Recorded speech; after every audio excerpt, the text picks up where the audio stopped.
నమస్తే. APTV journalist సత్యం కోసం ధర్మం కోసం. నా పేరు కృష్ణంరాజు వివిఆర్. రఘురామకృష్ణరాజు తెలుగు రాష్ట్రాల్లో బహుశా ఆయన పేరు తెలియని వారు ఉండరు. ఆయన ప్రస్తుతం ఆంధ్రప్రదేశ్ శాసనసభకు డిప్యూటీ స్పీకర్గా కూడా వ్యవహరిస్తున్నారు.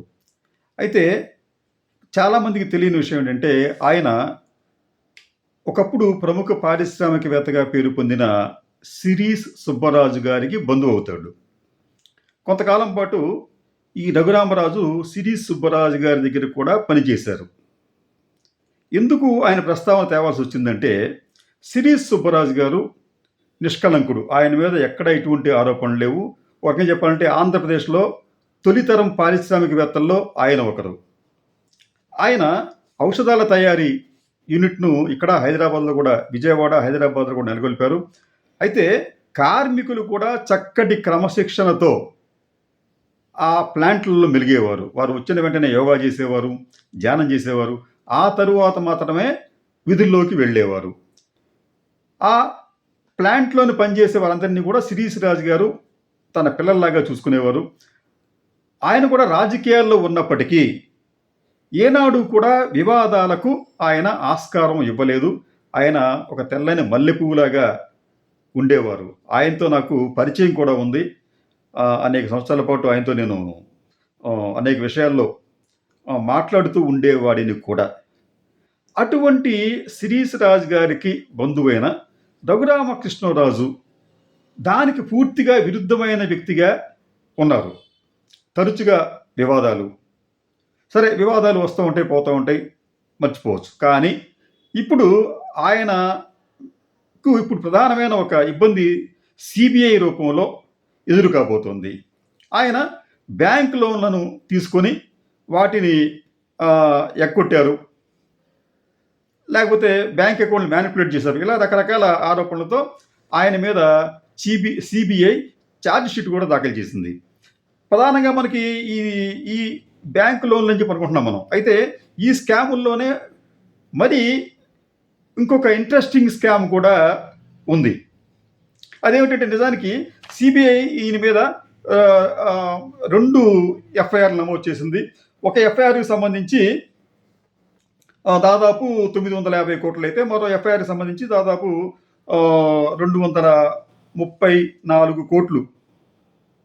ఈ 2 ఎఫ్ఐఆర్లు కూడా ఆయనకు ఇప్పుడు మెడకు చుట్టుకునే పరిస్థితి ఏర్పడింది. ప్రధానంగా ఇంద్ భారత్కు సంబంధించి ఆయన తమిళనాడులో ఒక పవర్ ప్లాంట్ నెలకొల్పడానికి తీసుకున్న రుణాలను పక్కదారి మళ్లించారు, బ్యాంకులకు తప్పుడు సమాచారం ఇచ్చారు, తప్పుడు పనులు చేశారు అన్నది సిబిఐ ప్రధానమైన అభియోగం. దీనికి సంబంధించి సిబిఐ ఎఫ్ఐఆర్లో ఒక మాట చెప్పింది. అదేమిటంటే, total value of stolen property అంటే దొంగిలించిన ఆస్తి మొత్తం విలువ. దొంగిలించడం ఏమిటి?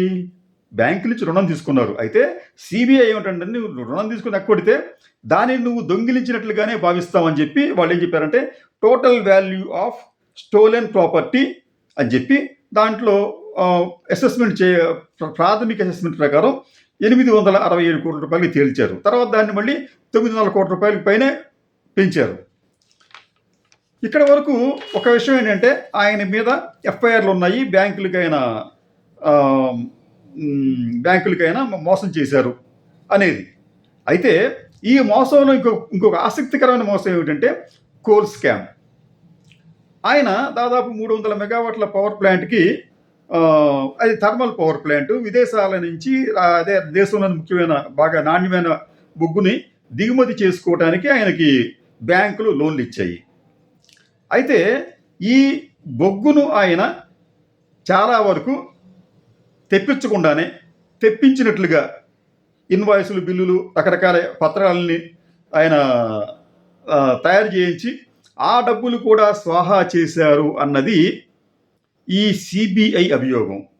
దీనికి ఏమంటారంటే వాళ్ళు, ఇది ఈ బొగ్గు సుమారుగా ఎట్లాగంటే అని చెప్పింది, మొత్తం బొగ్గు దాదాపు 516 కోట్ల రూపాయల విలువైన బొగ్గును తెప్పించామని చెప్పి చెప్పాడు ఈయన రఘురామకృష్ణరాజు గారు. కానీ నిజానికి అంత తెప్పించలేదు ఆయన. తెప్పించకుండానే తెప్పించినట్లుగా బ్యాంకులను మోసం చేశారు అన్నది సిబిఐ అభియోగం. వాళ్ళు ఏమంటారంటే ఒక వాళ్ళు వచ్చిన అంచనా ఏంటంటే దీంట్లో ఈ చూటికోరన్ ప్లాంట్కి సంబంధించి 2017-18లో దాదాపు 243 కోట్ల రూపాయల విలువైన బొగ్గును ఉంచారు పవర్ జనరేషన్ కోసం అని చెప్పి. అయితే విచిత్రంగా 2018-19 వచ్చేటప్పటికి ఈ బొగ్గు విలువ కేవలం 2.76 కోట్ల రూపాయలకి మాత్రమే చూపించారు. అంటే 243 కోట్ల రూపాయల విలువైన బొగ్గును ఆ తర్వాతి సంవత్సరంలో 2.76 కోట్లకు మాత్రమే చూపించారు. అంటే ఈ బొగ్గునంతా కూడా వినియోగించారా అంటే వినియోగించలేదు. ఈ 1 yearలోనంట ఈ బొగ్గు మొత్తం వాల్యూ లేకుండా పోయిందంట. అది జనరేషన్ పనికి రాకుండా పోయిందంట. అంటే గాలికి ఎండకి అది వాతావరణ ఒత్తిళ్లకు లోనయ్యి అది ఎందుకు కొరగాకుండా పోయిందనేది రఘురామకృష్ణరాజు గారి కంపెనీ యొక్క వాదన. ఎట్లా అయిపోతుంది ఇంత సరే, దానికి సంబంధించిన ఆనవాళ్ళు ఉన్నాయా అంటే ఇప్పుడు అది ఆ బొగ్గు అనేది విలువ లేకుండా పోయింది. కానీ ఆ బొగ్గు యొక్క అవశేషాలు ఉండాలి కదా, అవి కూడా లేవు. అక్కడ వారికి కొంత బూడిద మాత్రమే కనిపించింది. అంటే ఇది పెద్ద స్కామ్ కింద మనం ఈ స్కామ్ కింద మనం దీన్ని భావించవలసి వస్తోంది. దీనికి సంబంధించి ఇంకా మరి కాస్త ఆసక్తికరమైన విషయాలు ఏమిటంటే ఈ బొగ్గుని ఆయన తెప్పించి తన ప్లాంట్లో ఉంచుకొని, అయితే ప్లాంట్లో స్థలం చాలక తిరిగి దీనిని తీసుకెళ్లి ట్యూటికోరన్ పోర్ట్లో దాచారంట. ఇది కూడా ఆయన అధికారికంగానే సిబిఐకి చెప్పారు. అయితే ఆయన అలా చేసిన దాఖలాలను కూడా సిబిఐ ఎక్కడ ఆధారాలు చూపించలేకపోయింది, ఆధారాలు కనుగొనలేకపోయింది. వీరు కూడా ఆధారాలు చెప్పలేకపోయారు.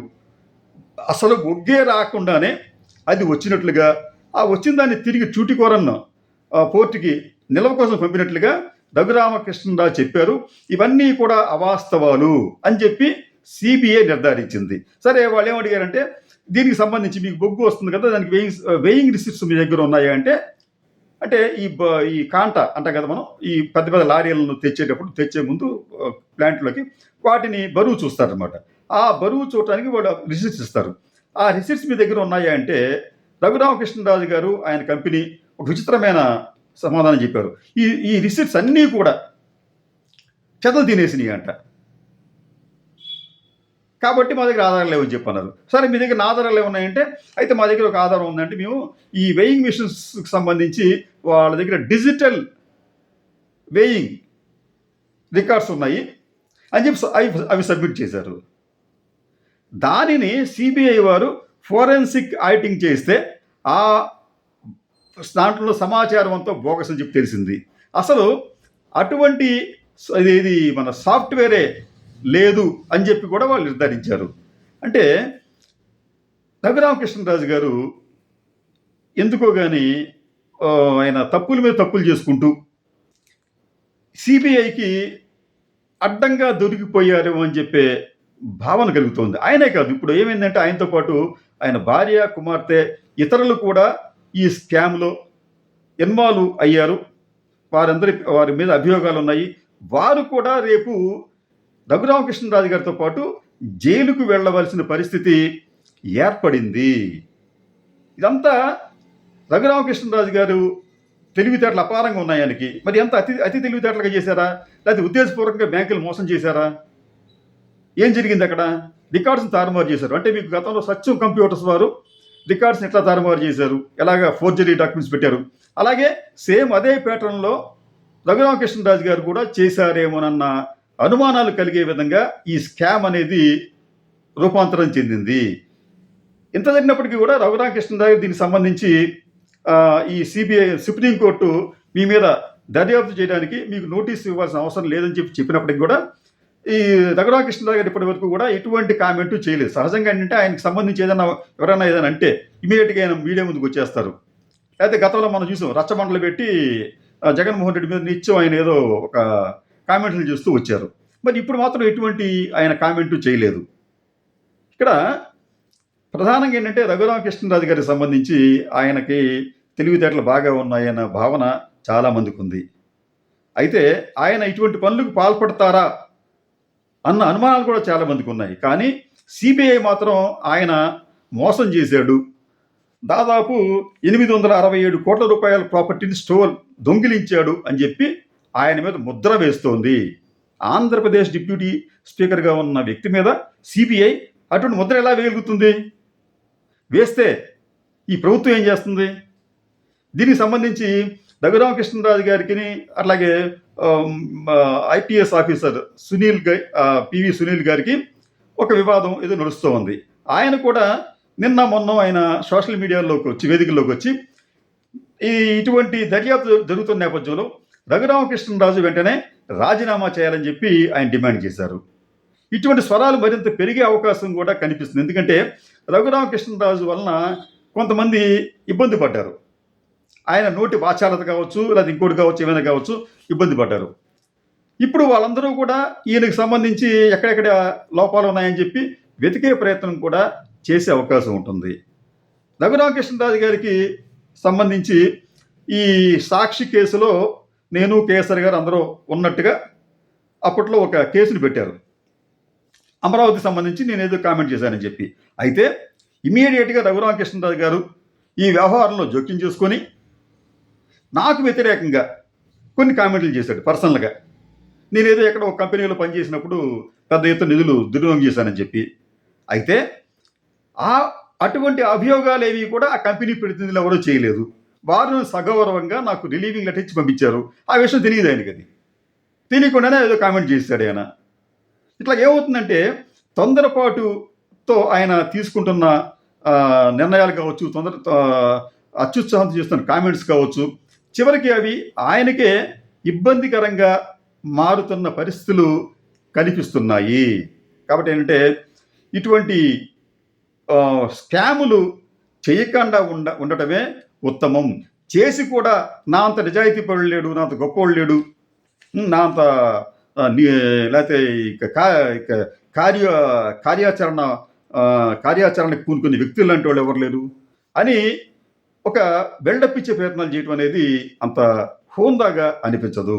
ఆయన రఘురామకృష్ణరాజు ఈ కేసులో తన నిజాయితీ నిరూపించుకోవడానికి ఆధారాలు ఉంటే అవన్నీ కూడా సిబిఐకి అప్పజెప్పి ఆ కేసు నుంచి బయటపడితే ఆయన అభిమానులు హర్షిస్తారు.